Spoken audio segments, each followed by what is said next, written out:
Les amis, j'espère que vous allez bien. Alors, victoire du FC Barcelone, 1-0 contre le Rayo Vallecano. Victoire très compliquée, les amis. Je ne vais pas vous mentir, j'ai eu peur en fin de match parce que c'était une rencontre très compliquée. Le Rayo qui a vraiment beaucoup joué. On rappelle qu'ils ont fait près de 9 matchs sans défaite. Donc, ça restait un adversaire piège. Et vous savez que le Barça et le Rayo Vallecano, c'est deux équipes qui ont souvent beaucoup de difficultés à s'entendre. La plupart du temps, le Barça, soit ils perdent, soit ils font des matchs nuls. Bon, c'est vrai qu'il y a parfois des victoires côté Barcelone. C'est normal et logique vu que ce sont souvent la plupart du temps les favoris de la rencontre. Victoire satisfaisante parce que le Barça du coup passe leader de la Liga avec 1 point d'avance sur le Real Madrid et 2 points d'avance sur l'Atlético Madrid. Franchement, quelle grosse opération, quelle belle opération. Encore un week-end où le Barça a vraiment su gérer les faux pas de ses concurrents directs. En l'occurrence, le Real qui a fait match nul et l'Atlético de Madrid lui également. Donc le Barça n'avait vraiment pas droit à l'erreur. Il fallait une victoire impérative pour pouvoir recoller à la première place. Les gars, franchement, je vais vous parler des joueurs qui m'ont un petit peu déçu dans cette rencontre. Je vais commencer par Rafinha parce que jusqu'ici, actuellement, c'est le joueur du Barça qui me procure le plus de plaisir. Mais dans cette rencontre, j'ai vraiment pas senti Rafinha. Il a trop raté. Je sais pas vous, mais il a raté tellement d'occasions. Il aurait pu marquer 1 ou 2 buts dans ce match, mais honnêtement, quand tu vois les occasions qu'il a eu, est-ce qu'il a manqué? C'est pas du Rafinha qu'on connaît. C'est pas le grand Rafinha des grands soirs. Ensuite, il y a également Lamine Yamal qui, depuis un moment, je vous l'ai dit, n'arrive plus à trouver le chemin des filets. Je sais pas ce qui se passe avec lui. On sait que c'est un joueur très dangereux. Il sait créer le jeu. Il sait se procurer des occasions. Il dribble bien, mais le dernier geste, j'ai l'impression que depuis un moment, il n'arrive pas à avoir le dernier geste. Et je commence à être un peu inquiet quand tu vois le match contre le Rayo Vallecano de ce soir. Tu te rends compte que le Barça a eu tellement d'occasions, mais les gars n'arrivent pas à concrétiser. Je vous rappelle qu'il y aura bientôt les huitièmes de finale de Ligue des Champions et que ça va pas pardonner là-bas. Donc, Hansi Flick, il va bien falloir que tu reposes rapidement tes joueurs et que tu les mettes sur les rails. C'est vrai que peut-être le fait qu'ils ont eu 3 jours de repos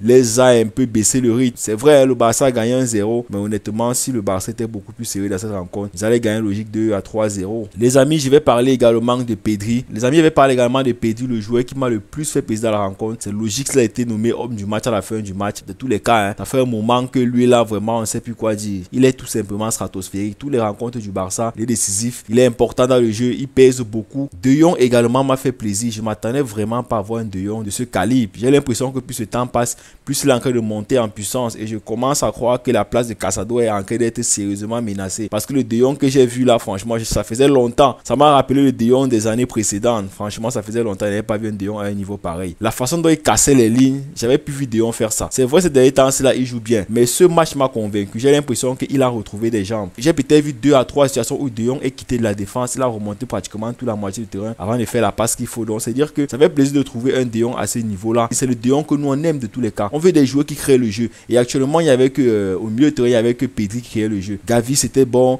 Casado c'est bon, mais ce sont des joueurs qui sont beaucoup plus défensifs. Et côté création, bon, ils sont juste moyens. Alors que De Jong, lui, par contre, c'est du profit de Pedri. Hein. Ce sont des joueurs qui savent créer le jeu. C'est vrai que Pedri il est encore beaucoup plus intelligent et beaucoup plus offensif que De Jong. Mais en termes de création de jeu, en termes de cassage des lignes, je vais pas vous mentir, ces deux joueurs me font énormément plaisir. Lewandowski, je trouve qu'il a fait un match moyen, un match acceptable. Il a marqué son penalty à la 28e minute tranquille. Sinon, à part ça, bon, il a fait du Lewy, hein. On va pas trop le taper dessus parce qu'il n'a pas eu trop de situations. Mais lui aussi, je pense qu'il aurait pu finir cette rencontre avec 2 buts parce qu'on va pas se mentir, il a quand même 2 ou 3 occasions qu'il aurait pu mettre dedans. Dommage pour lui, il n'a pas pu les concrétiser. Les amis, quand la rencontre a commencé, je n'ai pas vu Koundé titulaire et je me suis dit qu'est-ce qui ne va pas. Et j'ai appris qu'il arrivait en retard. Et franchement, Hansi Flick là, lui, il ne rigole pas avec ses joueurs. Hein. Quand tu arrives en retard, on te met sur le banc. D'après le journaliste même de Canal+, j'ai compris que même Iñaki Peña qui n'est pas actuellement dans les cages du Barça, c'est dû à un retard. Donc ça veut dire qu'il était arrivé en retard lors des entraînements et ça n'a pas plu à Hansi Flick et il a préféré titulariser Chesney. Et depuis, le Barça n'achète que des bons résultats. On rappelle que depuis que Chesney a pris les goals, le Barça n'a pas encore perdu de match. Donc ça veut dire qu'il impulse quand même une certaine chance dans l'équipe. Donc